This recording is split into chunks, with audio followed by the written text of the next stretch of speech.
Talafalava everybody, this is Mani Malaulu, and this is the Empowerment Training Show, where we go out and seek people that are doing great work in the community or their chosen profession. We get the insight, their knowledge, and their wisdom to come along and share it with us so we can empower our own lives. My guest today is none other than the man from BCITO, Mr. Len Matautia. Woohoo! Yeah, I can hear them, man. I can hear them. He's come along to share his wisdom with us. Thank you also for coming along and doing this. I appreciate it. No worries, boss. No, awesome, mate. Awesome to be here. Humbled to be on the show. Just waiting for the call up.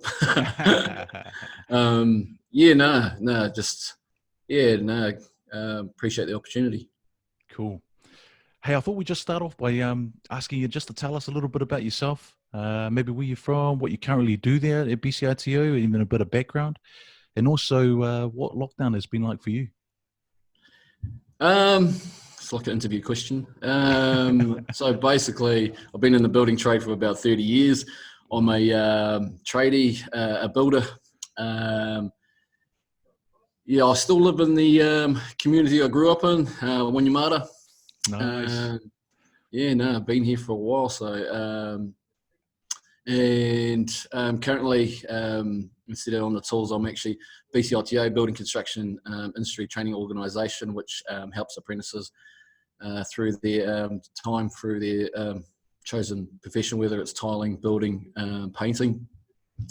We're like a mentor type role with their knowledge and practical, and get them through their time. Cool. And currently, with the lockdown, it was pretty good, like family-wise, like when do you ever get the opportunity to, a forced stay at home 4 weeks with your family? So yeah, absolutely. I saw it was a little bit of a holiday, to in that respect.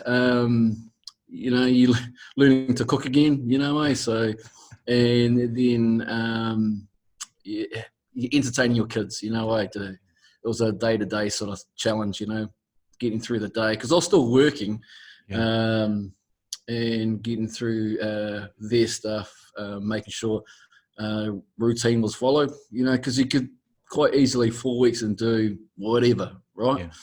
But at the end of the day, we found that routine was better. Walks, who would have known that we're all avid walkers. By the end of it, it was that routine that we had to go for a walk every day. Ooh. It's better than a gym membership. So, and then just reconnecting with family, I thought that was powerful, so that was cool. That was cool. No, there's plenty of walking happening, and, there was a lot of that, which was good to see. Some people were telling me that, they've seen their parents get out and actually move around and do a bit of exercise, and they hadn't actually seen them do that. So it was, I found like when we were out walking about, like people were pretty much engaged with everybody else, as in, the old highs and, like just people, usually they don't like to sort of like, hey, but as I walked down my street, just, everybody was like, I think people miss people. So to say, hey, how you going? Just acknowledge that, we're all in this lockdown together. It was quite cool, So, and you were mentioning before as well, I mean, you're back into the swing of things now. What's the morale like out there now? I think the morale's cool because in my industry, where they were busy before the lockdown. Yeah. So when we were all told to stay home, that just put a big stop on, the amount of work they had to do. So when they went back, they had double the amount. So, sure. They were working weekends, just to catch up. So it was the guys, girls, they're crazily busy at the moment, So right, I'm with you. Yeah, and just you were saying before that you've been in the industry for a fairly long time now. Are we well now? So what can people expect to happen? Coming out of this, I know it's unusual. It's something that's nobody's actually experienced at all across the world. What can the people expect in your industry? Maybe good and not so good. Oh, at the moment, it's crazily busy. So there's definitely work to be done. There's talk of recession Right. And you know, I've experienced it, the GFC. So that side of it, with my personal experience, you know, yeah, it's with recession. There's always that downturn of economy, so people aren't spending as much. So the old renovations sort of get put on the back burner, or the, you know, the bathroom or the kitchen might not be important. So Sure. it's just that side of it, because it's like an ebbs and flow. It goes up and down, you know. So might come after the push, after, you know, being stopped going to work, it might be a little bit of tapering off here and there. The government have acknowledged that, and you know, they're kicking in some money towards our sector. Cool. Where that's going to go, I have no idea at the moment. We're all sort of waiting for the details, but I like that, the fact that knowing that if they don't do something, people will be out of work, and you know, the economy sort of slows down to a halt.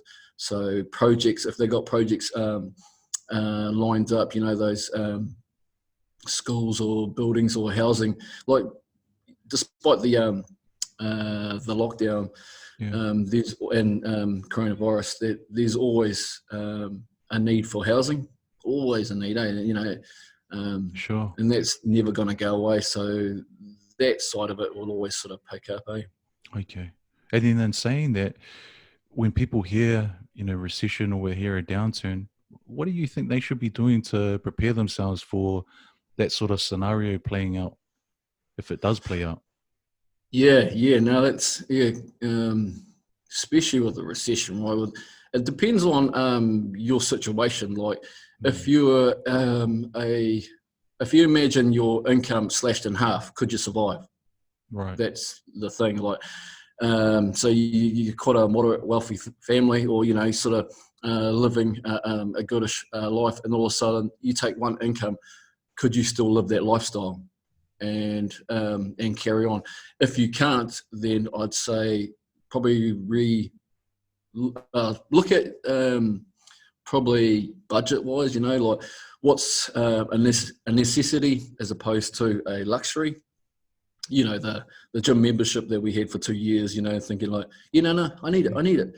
And then the wife goes, oh, I'm going to cut it. And I'm like, no, you know, I need to have that, you know, body.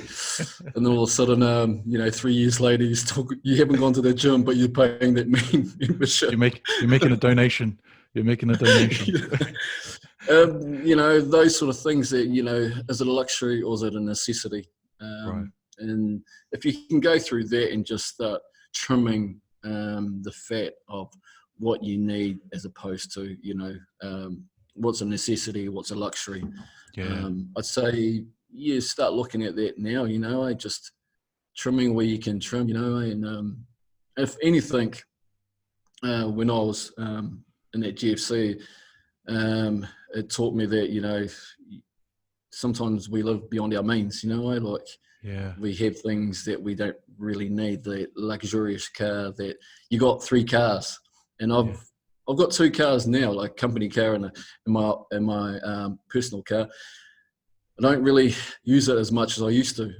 I thought I would, but no, I don't. It sits there. It sat there for ages until my daughter didn't have a car, and then I said, you can use it. Before that, the battery went flat. It cost me $200 to get a new battery, and for what? You know, because I'll get a new battery, then I'll just sit there again. Like, so, Wow. yeah. So it's really just situation. Yeah. It's really looking at not being afraid to looking at your financial situation, because sometimes people can sort of shy away from that. You know, looking at their money, looking at their financial situation, and maybe making those hard calls. You know, because you do get a little bit comfortable with your lifestyle, but realizing, hey, you know, things may change, so be prepared for it.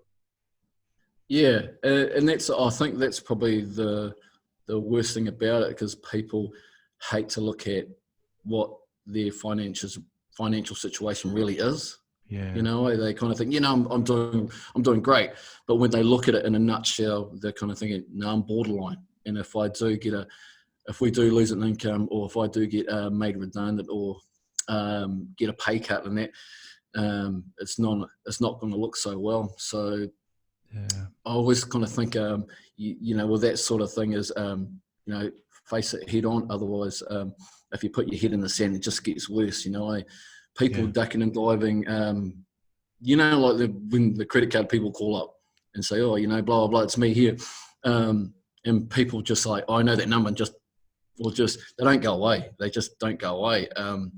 You might as well sort of confront them to just say, "Hey, there's a downturn in the economy. I've lost my job.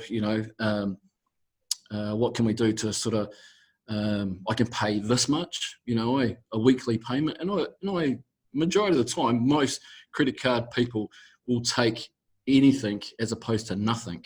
You know what I mean? Yeah. The minimum you could pay, per week until you get back on your feet. It's better to sort of like mortgages. They're handing out like mortgage holidays.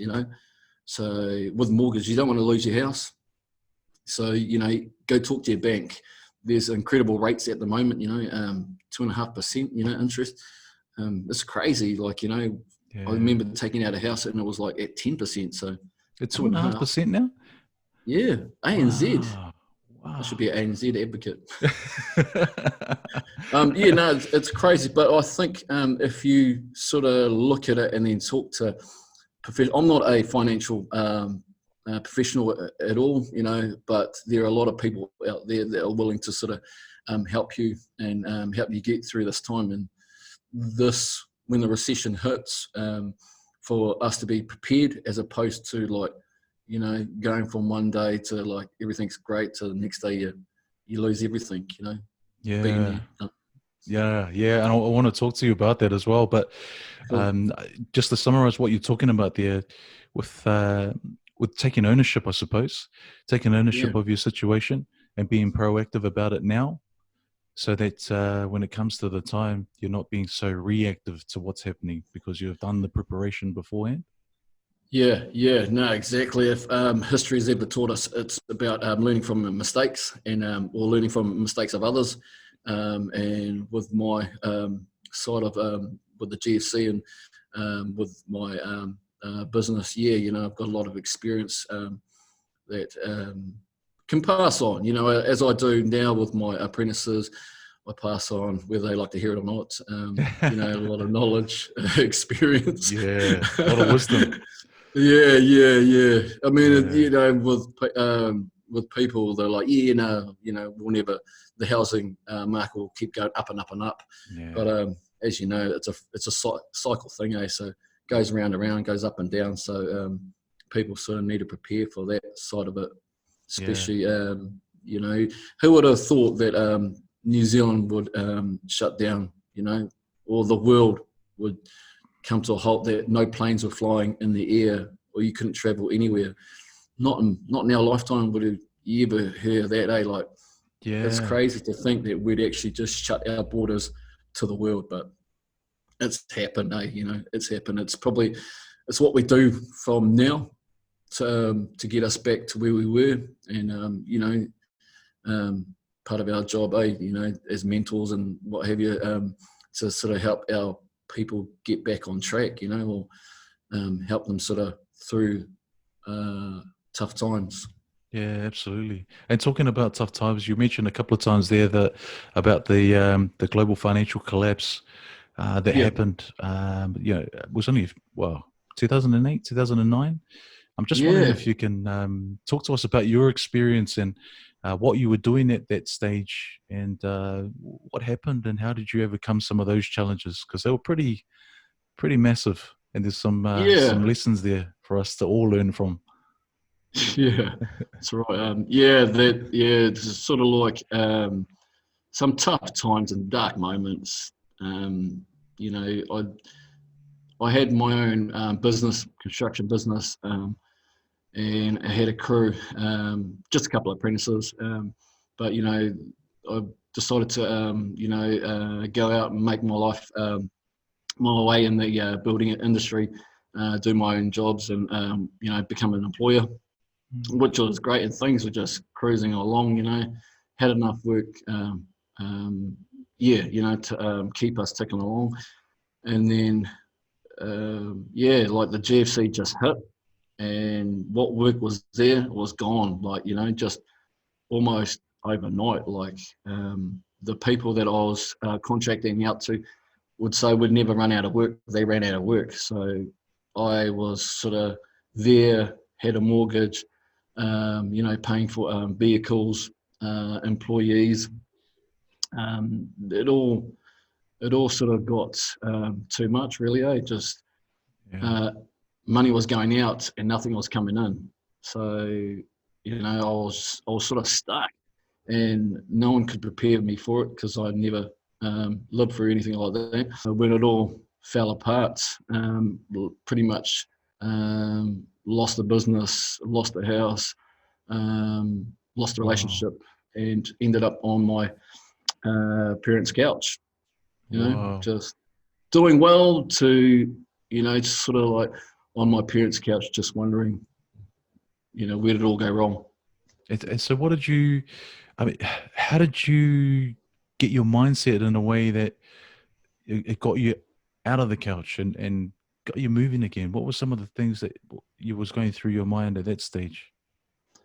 I think it was like not knowing what to do, you know, at that point of time, not knowing who to speak to, or hiding from people that, you know, said, oh, you know, there's Len, you know, he runs a company, you know, blah, blah, blah. Not even speaking, couldn't even really sort of discuss it with my my parents, as in, because, you know, like, they didn't really know about GFC. They just know the ins and outs of that side of the business. So, well, I was just sort of, you know, betraying that, you know, things are great and I'm doing fine, but really, like, and I think my mother knew, because I ended up in the couch, you know, like, just sort of days on days, just sort of being back at the family home, but disappearing during the day, nowhere, you know, just at a friend's house or something like that.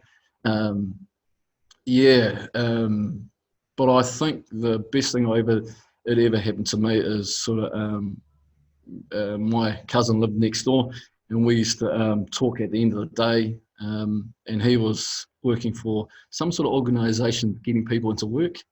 So he used to give me motivational to the point that I was like, yeah, you know, I've had enough of your motivational stuff. Like, you know, but he'd give me that motivational speech and told me to read certain books or YouTube. You know, I'm still an avid YouTube watcher, so he told me, instead of just watching, you know, like the NRL or, you know, the rugby, you know, have a look at Eric Thomas, you know, motivational speaker, Joel Osteen, preacher, you know, Tony Robbins and stuff like that, you know. You kind of think like, oh, yeah, I heard them, you know, you can do anything type thing. But once I found the sort of people that really sort of spoke to me, really uplifted my spirits, as in, like, from not being able to talk to people, not being able to go out and about, to you know, actually want to engage with people again. And then the mindset change is because I wanted to change. You know, beforehand I wasn't willing to. I wasn't open to any suggestions and everything, even to my cousin, you know, just blah blah blah. I was like, yeah, until I think it was just that penny dropped, and thinking, right, you know, I'm at the bottom, so there's only way is up. So from there, just building my confidence and sort of refocusing myself again, you know, like, qualified builder, had a company, cool. So what could I do with these skills? You know, what could I really, and I've got a few skills, so what could I enhance, or what did I need to work on, you know, in order for me to, you know, make myself more sort of like presentable, desirable. You know, when you, like, I always tell my apprentices that if there's 10 of you going for the same job, and you all got the same skills, what is it, one thing that you could honestly say that it's different about yourself? You know, it's a point of difference. You know, what's different about yourself? You know, what is it that you have over these guys? You know, whether it's you're more organised, or whether you've got so much skill in certain areas, you know, to do jibbing, you know, to do framing. You got to come with something, you know, more. If not, and you think that you're the same as everybody, then you need to increase something. You need to find that sort of skill, that little bit extra. The employers will say, yeah, no, I like that guy because these guys all look the same, but he's got that little difference. He's got that little spark. He's got that thing that I think that if we bring him into our company, he'll thrive. So that side of it, that people sort of, but things you sort of like need to sort of look into yourself, or what can you bring to the table? Just like, I cut a bit of timber, or I can hang jib. 10 of these guys can hang jib. 10 of these guys can cut timber. What's different about you? What's that little thing that makes us want to hire you? That's a thing. And if you haven't got that, then you really need to develop someone like that, eh? And by surrounding yourself with good, positive mentor people to learn skills, and you've got the internet, at your beckoning, so you can go on there and you can go Google people, you can watch people and see what they've got to offer. And not that I can say I recommend this guy. You need to go and find people that you connect with. You find a sort of like, he's great because he really speaks to me. You need to sort of go on there and just find people that you really sort of connect to. Laughter, that's the other thing. When I was down in the dumps, comedy, it was really good to have a bit of comedy, and all else, everything was turning to crap. Laughter's free. So it was good to sort of like laugh at stuff. Although, you wake up and you think, I'm down on it, but it's good to see like the spirits are lifting. You can find the funny side of stuff, and then you can sort of really like, right, this is what I need to build on. This is what I need to do, to start, getting back to where you were. Yeah. It changes your perspective, the humor when you can actually see the light in it and let it sink into your mind. So for you, Len, it was the global financial collapse happened. You pretty much lost everything. You were on your mum's couch sleeping there. You managed to bump into your cousin, your next door neighbor. They recommended a few things for you to watch. Started to change your way of thinking. And what I like about you also is that you actually went into tutoring. You went into education and started using your knowledge, using your wisdom, and you're talking about giving back to these apprenticeships or apprentices under you now, and you sort of continued it on. Is it something that you're passionate about and continue and want to continue doing that in the future? Yeah.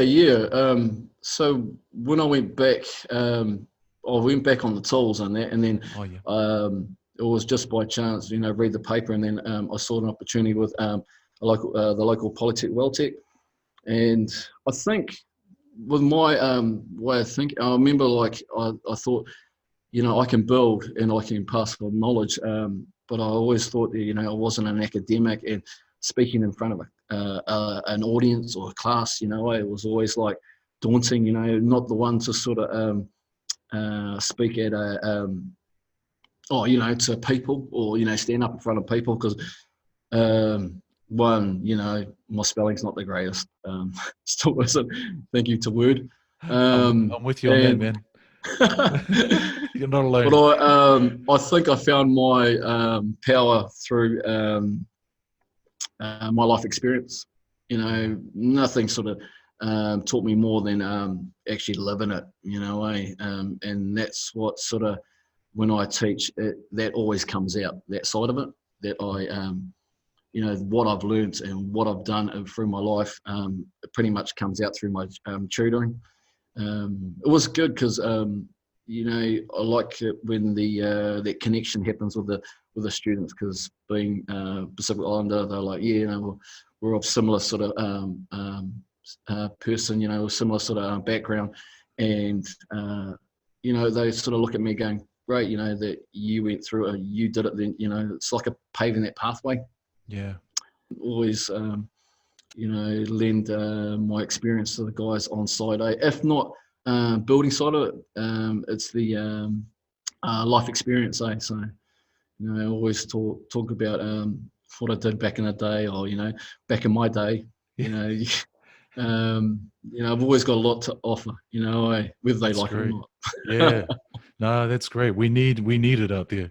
You know, yeah, we need more people like you doing, offering more advice and more wisdom. And it's obviously because based on what you've actually gone through, and saying that, given your background and dealing with people, in particular young people, and in particular Pasifika as well, of all ages. What could be some words of advice also that you could offer people now that that they might be going through some tough times as well? They look around and things are a little bit unusual for them. They haven't seen these types of times happening. What can you offer them? My thing is, we definitely need to sort of lean on each other in these sort of times. There's a lot of professional help out there, especially with Pasifika. It's more so with the church side of it. There's a lot of people in church that don't want to judge, just want to lend a helping hand. We're all a bit shy about saying this is we've lost this, we're going through tough times, but I don't want to burden you with my sort of situation. But it's probably the best time to sort of speak out and lean on others. To go through this alone, like I did back in the day, it's just torturous. Just I don't have kids to sort of take care of the whole family side of it back in the GFC, but people in sort of situations where they have other people relying on you need to sort of speak out and just reach out to people, and they're there waiting. There's people there waiting just to give you a helping hand. It's entirely up to you to sort of like come out and say, look, things are not as good as they were before. I've lost my job. Hard to make ends meet. There's people just waiting for you to reach out in order for you to help. If you don't, word of advice, it's too hard a road, and you don't have to suffer by yourself. It's there's friends and families, you just have to confide in someone. It's better to share the burden as opposed to do it by yourself. It's just, don't do it my way. It's just too hard. It's just too hard. And like, look at it now, I thought, there was things that I could have done that could have helped me go through my time a little bit easier. But that was my journey, and it's probably because something I can share now, that there's organisations, churches, friends and family that can help in your time of need. And for those that are also looking for, they're looking for solutions, they're looking for opportunities also. I just wanted to quickly ask you, are there opportunities that are popping up for you that you see out there that actually really excite you? I suppose being in the housing market, I kind of think that excites me for the first time buyers. If, again, I'm not a financial advisor, but if you were to, if you're looking at a first home and you still got your income, or you got your jobs still, that side of it's fine. I'd say, hang in there from now to the end of the year. More so, I think, to the end of the year, house prices will be a little bit more affordable, especially people being priced out of market here and there. There'll be I don't know if a decline or a reduction, something, but there'll be opportunities out there for people to snap up a bargain. And I suppose if you look at it, I mean, I've lived in Wainui for most of my life, and I've only bought in Wainui. When I bought my first house, it was at 70K. Wow. You could buy a house, a car for 70K now. It's quite funny. And it's slowly moved up from where I bought back then. But you got to start somewhere. And then I suppose when we're talking about opportunities, because of the way the media sort of portrays it, doom and gloom, you also have to look at the upside. To say, right, if people if there's less houses on the market, or people, the houses aren't selling as fast, I take it people might reduce the price of their house, and then, you know, there's your first home buyer, you know. So for the guys that are looking for houses, or have been looking for a long time, hang in there, because I believe there'll be some bargains here and there. But don't quote me on it, just in case. You heard it right here.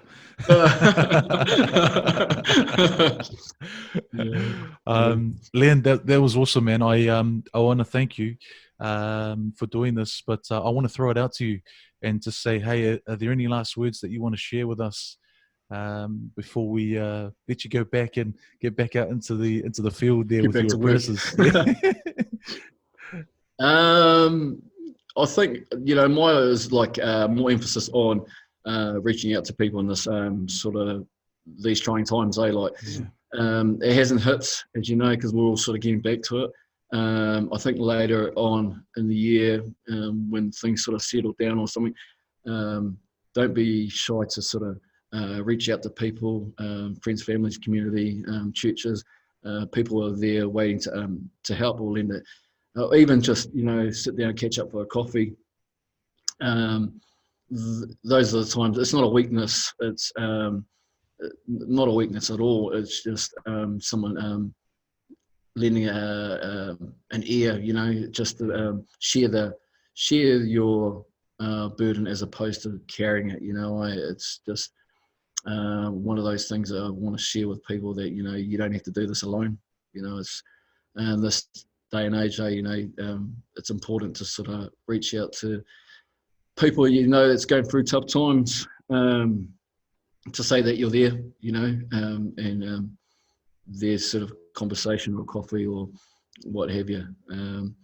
But yeah, you know, I just keep strong, keep your faith, and, you know,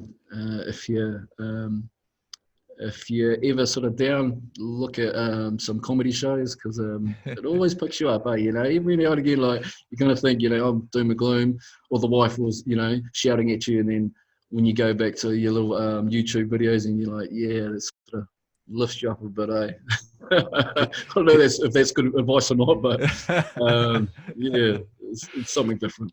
Can you recommend any also? Can you recommend any comedy ones that your favorites? I used to watch Hard Out, the Kevin Hart's stuff, and he's like, if you look at him, you know, past his shows, you know, because they're a little bit full on, some of the profanity on there, but he's quite a driven person, like, you know, not only just in his comedy, but the shows that he does, the business that he runs, and physically he's quite a fit person. So he's sort of like, mentally, it's just as well as his comedy, he takes care of himself, because he puts a lot of pressure on himself. But every now and again, he's funny, so there's other ones out there. So have a look at a few comedies. Yeah, Kevin Hart's definitely on the top of the list, or up there at least. But also, I won't keep you too long. I just want to thank you once again for doing this. We share the same passion in motivating our young people, or people in particular, our Pasifika. So I'm sure your words will go a long way out there. So I thank you again also. Really appreciate it. No worries, man. Catch up, brother. Yeah, we'll catch up again. Thank you also. Oh, man. Thank you. Catch you later.